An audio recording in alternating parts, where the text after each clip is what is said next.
예수님은 그리스도시요 살아계신 하나님의 아들이십니다. 우리는 지난 시간에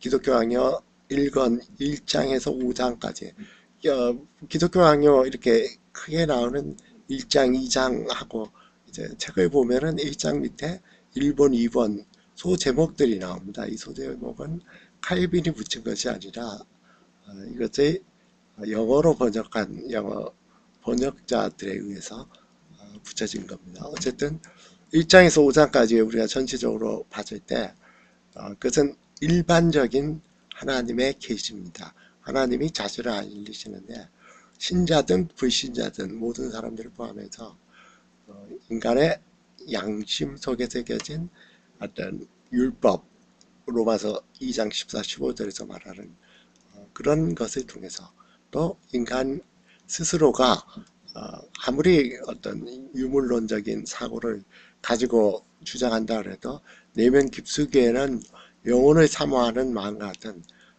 칼빈이 말한 종교의 씨앗 또는 신적인 감각 이런 것들이 있고 하나님이 거기에 계속 물방울을 떨어뜨린 것처럼 그래서 잊지 않도록 이렇게 자기를 드러내 주신다 하는 것과 자연과 역사를 통해서 하나님이 분명하게 매일매일 또 항상 개별적으로 또 이런 것을 하나님을 알리시지만은 인간의 아담 안에서 범죄함으로 인해서 인간은 그것을 모두가 우상 숭배나 다른 헛된 것으로 돌리고 참된 하나님에 대한 지식을 갖지 못한다가 주제였습니다. 그리고 마지막에서 그럼에도 불구하고 하나님은 자신을 알리시는 것을 계속 하시고 그래서 마지막 날 누구도 하나님을 몰라서 내가 내 마음대로 살았다 하는 것을 핑계하지 못한다 하는 것.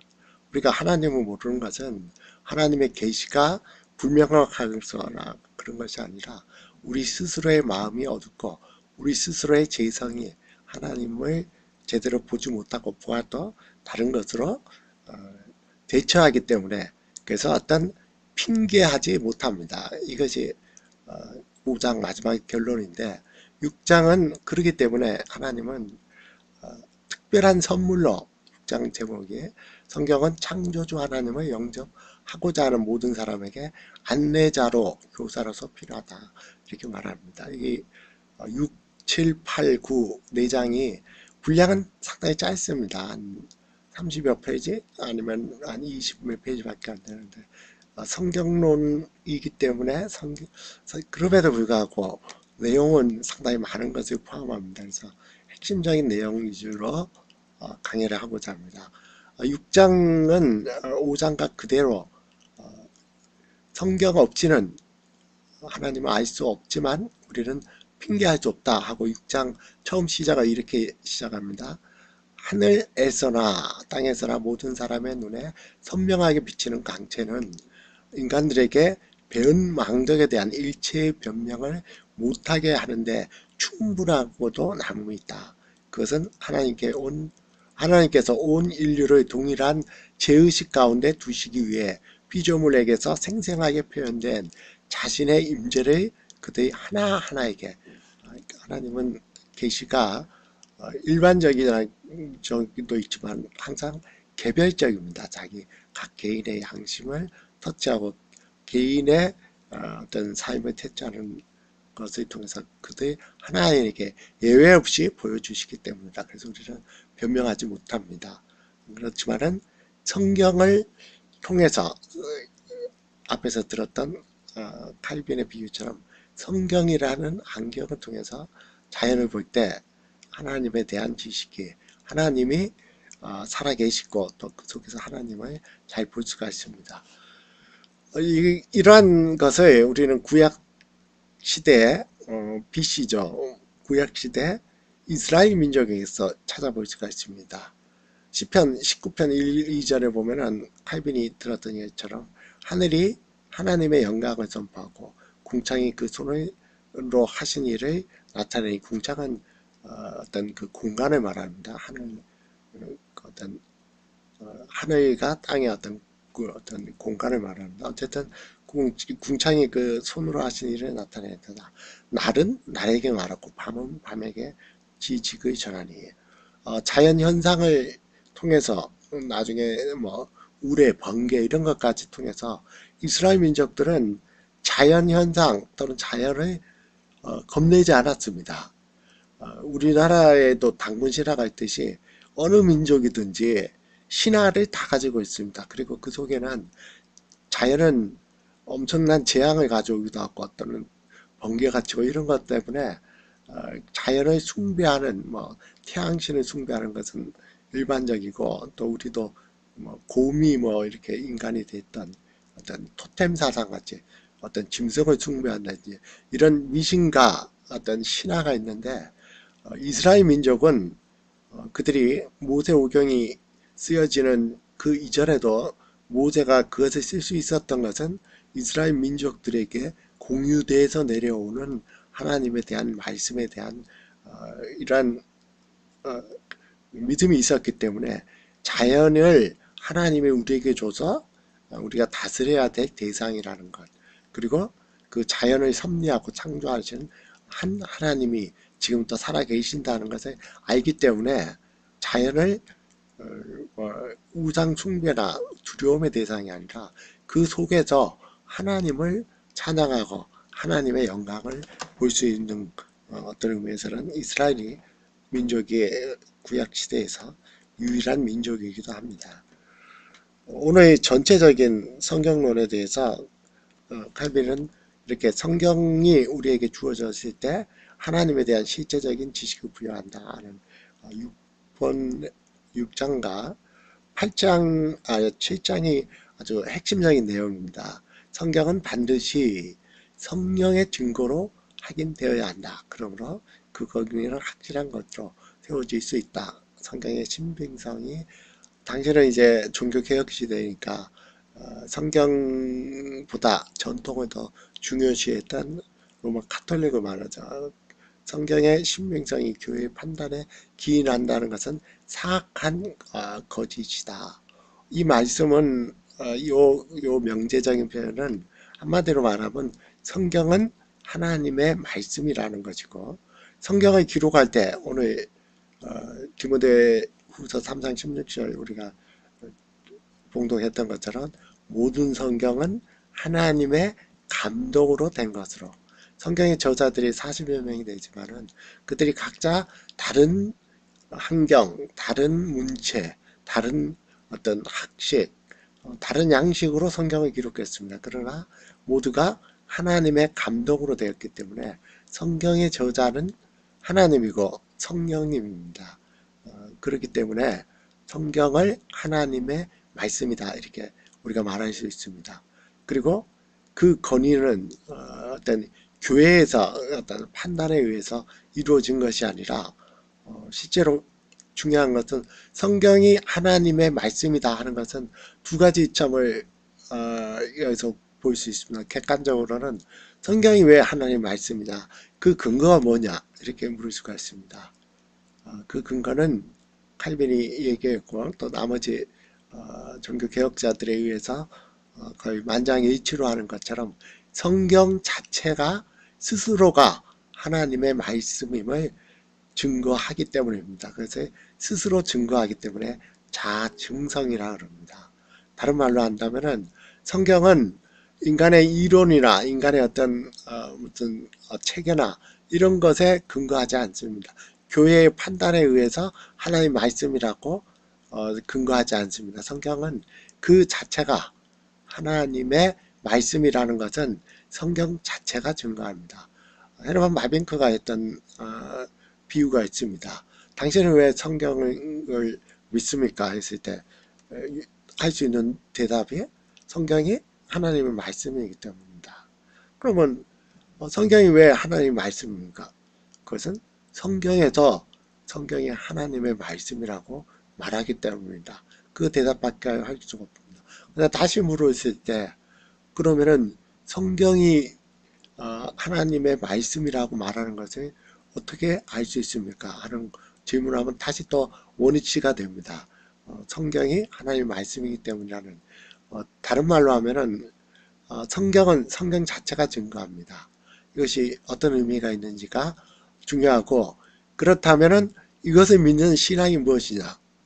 이 신앙을 이것을 믿는 신앙, 이것은 두 가지로 접근할 수가 있습니다. 하나는 하나님께서 성경이 하나님의 말씀이라고 즉각적으로 우리에게 믿음을 주시는 방법이 있고, 두 번째는 어, 뒤에도 이제 일종의 8장에 나오는 것처럼 인간의 이성이 허용하는 한에 있어서 성경의 신빙성은 충분히 증명된다.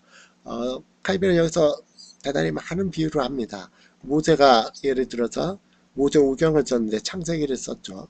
근데 모세는 레위 족속입니다. 근데 야곱이 그의 12아들 12지파에 대한 미래 예언을 할 때 레위와 시므온 이 두 사람이 실제로 자기 누이 디나가 세겜 그 추장 아들한테 성폭행을 당했을 때 매우 잔인하게 그 남자들을 속여서 다 죽이는 그런 것들 때문에 오히려 레위와 시므온 후손들에게 야곱이 어떤 저주에 가까운 예언을 하는데, 자기가 그 레위 족속에 속하고 레위 족속의 어떤 사람들이 이것을 읽었을 때 반감을 갖거나 또 비난을 받을 수 있는 여지가 있음에도 그런 정직하게 기록했다든지, 또는 이사야서에서 나오는 예언이 100년 후에 성취된 것, 더 기적적인 것은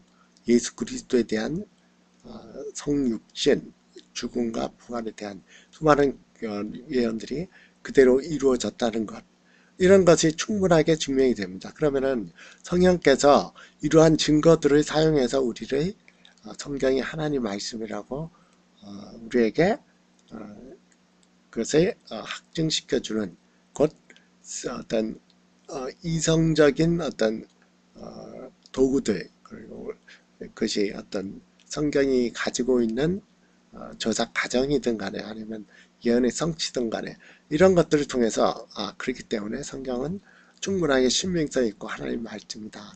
증거에 기초를 하느냐 아니면 하나님 직접적으로 주느냐, 이것이 중요한 기준이 됩니다. 그래서 중요한 것은 칼빈의 입장에서는 전자에 속합니다.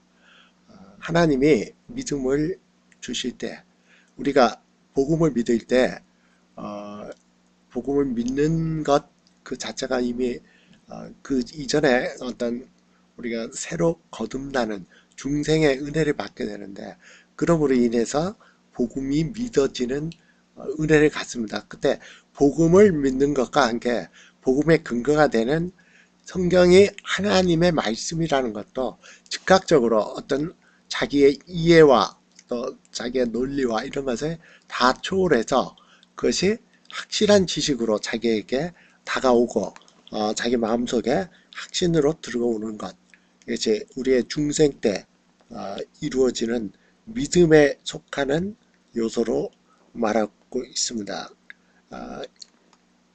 같은 칼빈주의자로 유명한 비비 위필드 같은 사람은 어떤 논리적, 이성적, 변증적인 요소를 많이 같은 어떤 경건한 신학을 하면서도 강조하기 때문에 칼빈의 어떤 성경론에서 후자에 속하는 어떤 성령께서 어떤 증거를 사용해서 믿게 하는 것이 있지 않을까 하고 열심히 찾았는데 결국은 찾지 못했다 하는 것이 나옵니다. 이 말은 대단히 중요한 의미를 갖습니다. 우리나라에 있어서 17세기, 18세기에 영국의 경험론, 존 로크로부터 시작한 경험론, 증거주의가 과학도 그렇지만은 모든 분야에서 대단히 어떤 실증주의, 과학주의, 증거주의가 모든 것이 바탕이 됩니다. 그런데 성경이 하나님의 말씀이라는 것이 어떤 증거에 기초를 한다면은 우리의 이성적인 논리와 이성적인 판단에 기초한다면 그것은 변할 수가 있습니다. 자기가 믿고 확신했던 것이 흔들릴 수도 있습니다. 교회의 건의도 마찬가지로 그것이 아니라 하나님께로부터 직접 온 것, 이것이 바로 중요한 의미를 갖습니다. 칼빈이 이것을 이렇게 말했습니다. 수많은 성경 이 점에 있어서 이 문제는 다음에 알 수 있도록 하고 지금 제가 말씀드린 7장이 가장 중요한 중심이 됩니다. 8장에서 어떤 이성적으로 우리가 알 수 있는 것을 많이 말했지만은 이것은 후속하는 의미를 갖습니다. 성경이 예언했고 성취되었다. 성경의 많은 의미들이 증거로서 우리에게 다가오는 것은 믿음을 가진 확고하게 성경이 하나님의 말씀이라는 그 믿음을 은혜로 가진 사람에게 그것을 인치고 또 그것을 확증하는 후속하면서 그 믿음을 견고히 한다 하는 것이 그 순서가 바뀌지 않는 것이 칼빈의 입장이고 저는 그것이 가장 중요한 우리가 가져야 될 믿음의 중요한 방향이라고 생각됩니다. 요즘에는 해석이 모든 걸 좌우합니다.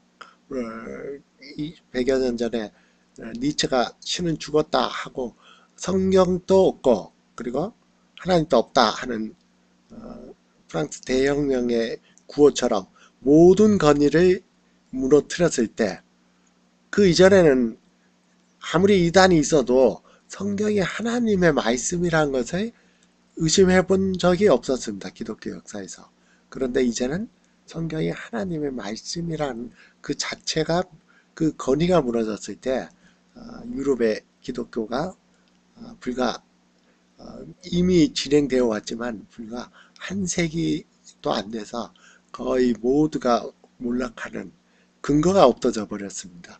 거기서 증거를 찾고 그것으로 대처하려고 했기 때문에 참된 하나님으로부터 온 확신, 하나님으로부터 온 은혜가 인간의 증거로 쌓아놓으니까 다른 사람은 또 다른 말을 하고 이렇게 해서 성경 자체가 수많은 어떤 신학들로 나누어진 것이 있고 아마 우리나라도 지금 보수적인 입장에 있지만은 아마 그런 어떤 문턱에 많이 와 있다 생각이 됩니다. 7장에서 오늘 성경은 반드시 성경의 증거로 확인되어야 한다. 그러므로 권위는 확실한 것으로 세워지게 될 수 있다. 그리고 성경의 신빙성에 대한 판단 이것을 말했고 8장, 9장, 9장에서는 성경을 떠나 직접 계시로 비약하는 강신자들 요즘에도 이런 사람들이 있죠. 성경 자체의 말씀을 중요시하는 것이 아니라 하나님께서 직접 나에게 주신 성경의 감동, 성경의 어떤 직통 계시 이것을 중요시하는 사람들이 기독교 역사에 항상 있어 왔고 이런 사람들에 대한 우선 짧게 언급했지만은 이것을 많이 경고를 했습니다. 그리고 전체적으로 중요한 것은 성경을 하나님의 감동으로 쓰여졌다면은 그 감동을 준 것은 누구입니까? 성령입니다. 그 같은 성령이 이제는 쓰여진 성경이 완료되어 있기 때문에 성경을 다시 누가 계시를 받고 하는 건 없습니다. 성경을 묵상하고 성경을 해석할 때 그 똑같은 성경이 우리의 마음과 지성에 빛을 비춰주는 성령의 조명이 있을 때 우리는 성경에 대한 참된 이해와 성경이 하나님 말씀이라는 것을 같이 알 수 있는 다른 말로 한다면 성경과 성령은 항상 같이 가고 항상 이것이 떨어지면 안 됩니다. 아까 지금 제가 말씀드렸던 19세기 초 또 20세기 초 이럴 때 자유주의 신학이 모든 어떤 성경의 권위를 하나의 말씀이라는 것을 무너뜨리고 막 번창을 했을 때 그때 지금 프린스턴 대학이 아닌 구 프린스턴 대학 19세기 중엽에서 이런 것을 변증할 수 있는 그런 어떤 미국의 근본주의 입장에서 어떤 목회자들을 양성하는 그런 어떤 취지로 세워졌는데 그것이 잘못 한쪽으로 나갔을 때는 성경 지상주의가 되어버렸습니다. 성경의 의미를 보다는 성경 한 문자 하나가 하나님의 감동으로 됐고 그거는 틀림없는 사실이다 이렇게 얘기를 하는 문자를 우리가 그대로 어떤 한문으로 쓰면 축자가 됩니다. 그래서 그걸 가지고 축자 영감설이라 합니다. 성경이 한 문자가 하나님이 다 감동을 줬다 이렇게 말합니다. 이렇게 하는 요즘에 복음주의 신학자들이 많이 있습니다. 예를 들어서 성경은 하나님 말씀이 맞습니다. 그러나 그것을 쓴 사람은 인간입니다. 그래서 하나님의 감동을 썼지만은 그들이 자유로운 자기의 필체와 자기의 어떤 어떤 인간적인 배경, 당시의 문화, 그 문화가 현대 문화하고는 틀리죠. 어떤 인간의 한계와 또 어떤 문화적 한계가 있기 때문에 쓰는 그 디테일한 부분에서는 오류도 함께 있다. 그래서 하나님 말씀이라는 건 맞지만은 그런 오류도 같이 있기 때문에 그것을 분별해서 봐야 된다. 그것이 곧 요즘에 나오는 성경 비평 입장에서 나오는 그래서 성경을 하나의 어떤 텍스트로 보고 이제는 무슨 어떤 해석이나 어떤 종류의 접근도 가능합니다. 그렇게 되는 게 현대 어떤 성경 주석의 어떤 흐름인데 칼빈은 그런 입장을 전혀 취하지 않았습니다. 성경이 하나님의 말씀일 뿐만 아니라 인간의 그것이 기계적으로 어떤 이렇게 쓰여진 건 아니지만은 저자의 어떤 모든 개성과 이런 것을 통해서 칼빈이 직접 이 부분에서 언급한 이사야서와 같이 아주 우아하고 시적인 표현이 있는가 하면 아모스나 또는 다른 스바다 또는 공간복음에 나오는 것처럼 아주 단순하고 소박한 표현도 또 있고 이런 것을 맘대로 쓰지만은 그럼에도 불구하고 하나님의 말씀과 함께 인간이 쓰는 디테일한 부분이든 어떤 부분이든 간에 인간에 의해서 쓰여졌기 때문에 오류도 포함된다 하는 것을 거부했습니다. 그리고 성경은 하나님의 입에서 이것이 몇 번 강조됩니다. 직접 말씀하신 것과 같이 쓰여졌고 하나님이 선물로 쓰여졌고 성령이 그 주장에서 그들이 쓰여졌고 그래서 직접적인 표현으로는 성경이 우리가 받아쓰기 하죠. 딕테이션 한다 그러죠. 성경이 그런 성령에 의해서 성령의 저자들은 어떤 기관의 역할을 해서 받아쓰기 하는 식의 형태로서 쓰여진 오류가 섞이지 않은 인간적인 오류도 섞이지 않은 완전한 하나님의 말씀이다 하는 것에 그가 가진 성경 간의 중요한 기준입니다. 그렇다면은 기계적으로 자기의 어떤 생각과 무관하게 저절로 이렇게 받아써야 된다 하는 그 말이 아니라 가정은 어떤 자기의 어떤 개인적인 성향, 문화적인 성향을 성경저자들이 다 이용했지만은 그 모든 과정을 하나님이 성령을 통해서 감동과 주권적으로 역사해서 결과를 봤을 때는 거기에는 오류가 없는 하나님의 말씀이다 하는 것으로 칼빈은 그의 성령론을 주장을 했습니다. 근데 여기서 문제가 되는 것은 칼빈의 주석에서 많이 나오고 저도 칼빈의 주석을 상당히 오랫동안 봐서 많이 나오는 표현인데 실제로 디테일한 부분에서 차이가 있는 게 있습니다. 우리가 공간복음에 같은 사건을 봐도 약간 다르게 말하는 게 있습니다. 더욱이 구약의 성경을 신약에서 인용을 할 때 여러 부분에서 구약의 맥락에서는 그런 의미가 아닌데 신약에서 쓰여진 것도 있습니다. 어떤 디테일한 부분에서 분명히 어떤 불일치하는 부분이 분명히 있습니다. 그럼에도 그런 어떤 부분에서 칼빈은 주석을 할 때 그것이 하나님의 합당한 말씀으로 오히려 보충하고 어떤 다른 것을 좀 더 어떤 그 진리를 더 풍성하게 설명해주고 해석해주는 차원으로 그것을 조화하려고 주석을 했지만은 그렇게 했음에도 불구하고 그 길을 정확한 어떤 해답을 찾지 못할 때는 그의 주석에 많은 경우에는 나는 이것이 어떤 의미로 이것이 완전하게 조화를 이루는지 알 수 없다 하고 솔직하게 인정을 했습니다. 그러나 그것은 하나님의 말씀인 성경이 잘못되었다든지 어떤 오류가 있다든지 인간적인 오류가 있다는 것이 아니라 자기의 어떤 이해의 부족, 또 자기뿐만 아니라 성도들이 그것을 해석할 때 그런 어떤 오류가 아니라 이해 부족에 근거한 것이지 성경 자체가 어떤 오류도 인간적인 오류라 할지라도 비록 디테일한 부분에서 어떤 차이점이 있다고 해도 성경은 과학책이 아닙니다. 성경은 또한 역사책도 아닙니다. 성경은 공간복음이 예수님의 어떤 뭐 일대기를 기른 전기책도 아닙니다.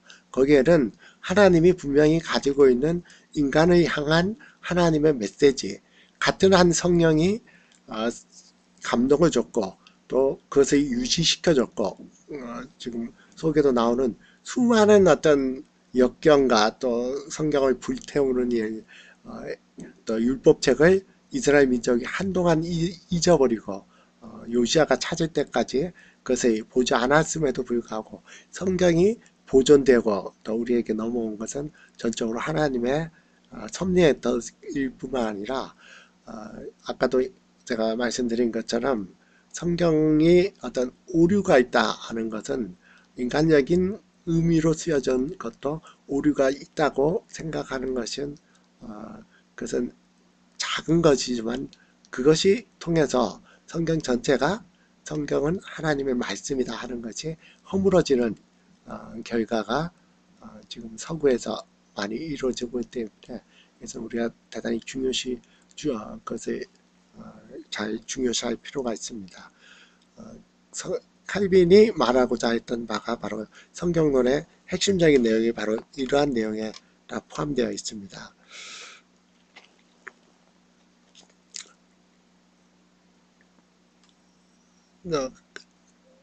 즉각적으로 하나님에게 우리에게 주셨던 것들을 칼빈이 말하는 것들은 성경의 신도들 어떤 구약의 성도들을 포함해서 그들의 마음에 교리에 관한 견고한 확실성이 새겨져 있었기 때문에 그들이 배운 지식이 하나님으로 왔다고 확신하고 이해하였던 것을 조금 더 의심의 여지가 없다. 왜냐하면 하나님은 언제나 자신의 말씀을 통해 일체의 인간적인 견해를 훨씬 뛰어넘어 확실한 신앙, 곧 영원하고 불변하는 신앙을 주셨기 때문이다.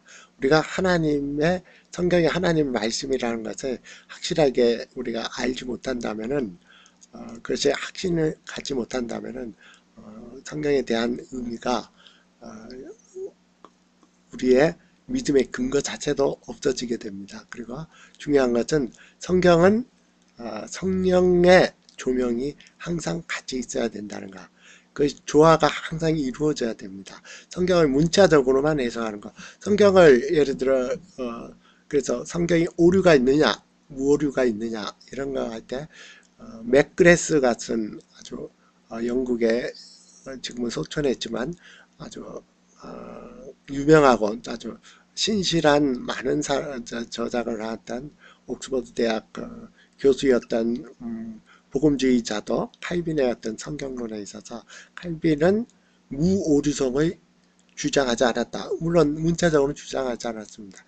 그리고 인간적인 어떤 오류와 성경의 메시지가 확실한 하나님의 말씀이 확실하다 하는 것을 칼빈의 어떤 성경론으로 가지고 있다든지 아니면 이 영어 번역본을 쓰는 맥레일과 같은 사람들도 그런 입장을 취하는데 오히려 칼빈의 입장은 분명하게 하나님의 어떤 오류 그리고 어떤 다른 인간적인 오류도 없다 하는 것이 분명하게 주장을 했고 그것을 비비 위필드나 아니면은 존 머레이와 같은 개혁주의 신학자들도 따르고 있고 저는 후자가 칼빈의 성경론의 매우 중요한 요소라고 생각이 됩니다.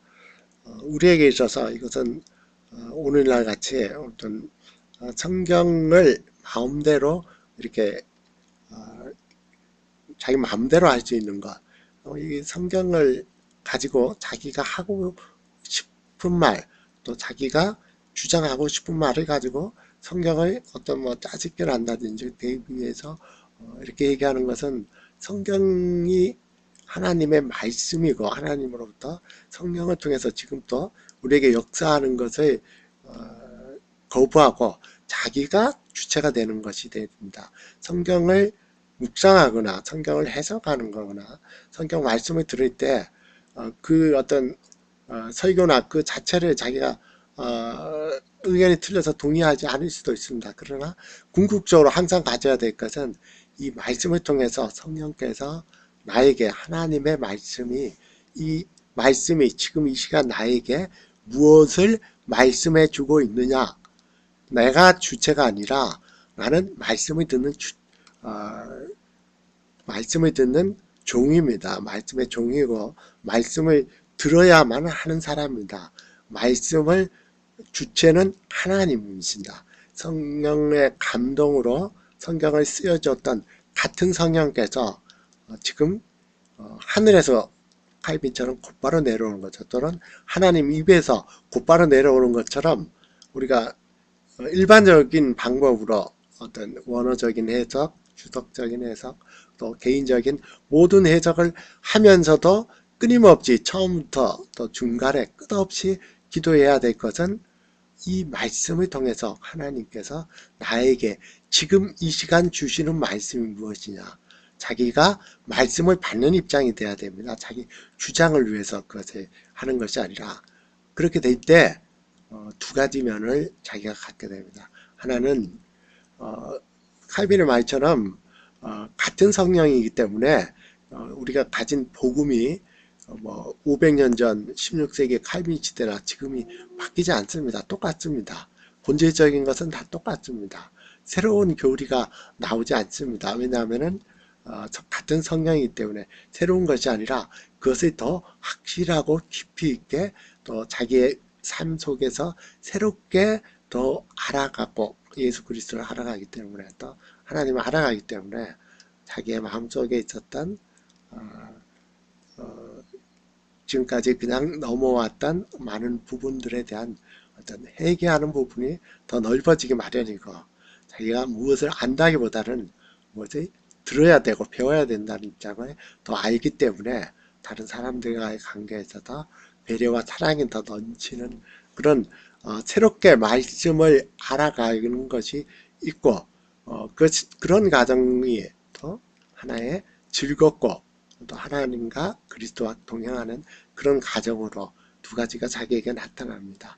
이것이 없이 그냥 우미건조하게 그 말씀은 내가 이렇게 알았던 말씀 또 반복되고 10년 전이나 지금이나 계속된다면은 자기의 어떤 말씀에 대한 성경에 대한 성경이 하나님의 말씀이 성경을 통해서 우리에게 다가오는 이러한 생생한 성령의 어떤 조명 또 그리스도와의 동행 이것이 자기에게 없다는 것을 알고 그것을 한번 잘 자기 신앙을 점검할 필요가 있습니다. 중요한 것은 성경은 하나님의 말씀이지만은 동일한 하나님의 말씀 영감을 주었던 저자들의 동일한 성령께서 우리에게 또 지금도 말씀해 주시고 그것을 해석해 주시고 우리에게 지성과 마음을 터치해서 더욱 깊이 알게 해주시는 성령의 조명이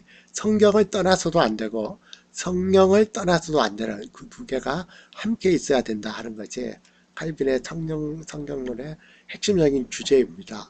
나머지 부분들은 그것을 논증하거나 그와 반대되는 것 이런 것들 그리고 아까 제가 말씀드렸던 수많은 성경의 자체의 증거들 정말 하나님 말씀이 아니라면 불가능한 몇백 년 또는 몇천 년 만에 이루어진 많은 어떤 언약의 성취 이런 것들을 특히 그 8장에서 많이 언급하고 있습니다. 그러나 칼빈의 견해는 성경이 하나님 말씀이라는 것은 성경 자체가 증거를 하는 것 그리고 그 믿음은 하나님이 우리에게 확실하고 단번에 주신 믿음이고, 그것은 이렇게 성경 자체의 증거에 의해서 우리의 그 믿음을 더욱 견고해주고, 또 우리에게 믿음의 우리 베드로전서 3장 15절처럼 우리 속에 있는 소망에 관한 이유를 묻는 자들에게 대답할 것을 예비하는 차원이지, 어떤 인간적인 그런 이성적인 판단이 성경이 하나님의 말씀이라는 근거가 될 수 없다는 것을 함께 알고, 아마 이번에는 짧기 때문에 1시간 20분 정도 되는 이것을 한번 들어보시면은 하나님, 성경이 하나님 말씀이라는 것, 이것이 성경 자체가 증거하고 하나님이 우리에게 이것을 참된 거듭날 때 믿음으로 주신다는 것, 그리고 성경을 볼 때 성경과 성령은 항상 같이 가야 돼서, 그래서 지금 이 시간 모든 내가 할 수 있는 묵상을 위한 모든 것을 하면서도 끊임없이 지금 이 시간 하나님께서 성령을 통해서, 이 말씀을 통해서 무엇을 말씀하시는지 그것을 듣는 것, 이때 여러분들께서 전혀 알지 못했던, 생각하지도 못했던 그 말씀에 대한 새롭고 기쁜 의미, 그리고 자기 마음속을 터치해서 어떤 죄를 회개함으로써 자유함을 주고, 다른 사람의 관계에 있어서 더 어떤 사랑과 은혜가 넘치게 하고 기쁨이 넘치게 하는 살아있는 어떤 신앙을 갖게 할 것입니다. 기도드리겠습니다. 살아계신 아버지 하나님, 칼빈의 성경론을 통해서 매우 역동적이고 또 성령과 성령의 관계 속에서 성령이 하나님의 말씀이라는 의미를 우리가 보다 선명하게 알 수 있도록 인도해 주심을 감사를 드립니다. 우리의 삶이 늘 하나님 말씀이 우리를 인도하는 삶이 될 수 있도록, 하나님의 말씀이 지금 이 시간 우리에게 주시는 말씀이 무엇인지를 늘 생각하고, 그 말씀이 우리 지배하고 그 말씀을 기뻐하며 또 그 말씀과 함께 임하는 그리스도와 동행하는 삶이 우리의 모든 삶이 될 수 있도록 하나님 인도하시고 역사해 주시옵소서. 예수 그리스도의 이름으로 기도드렸습니다.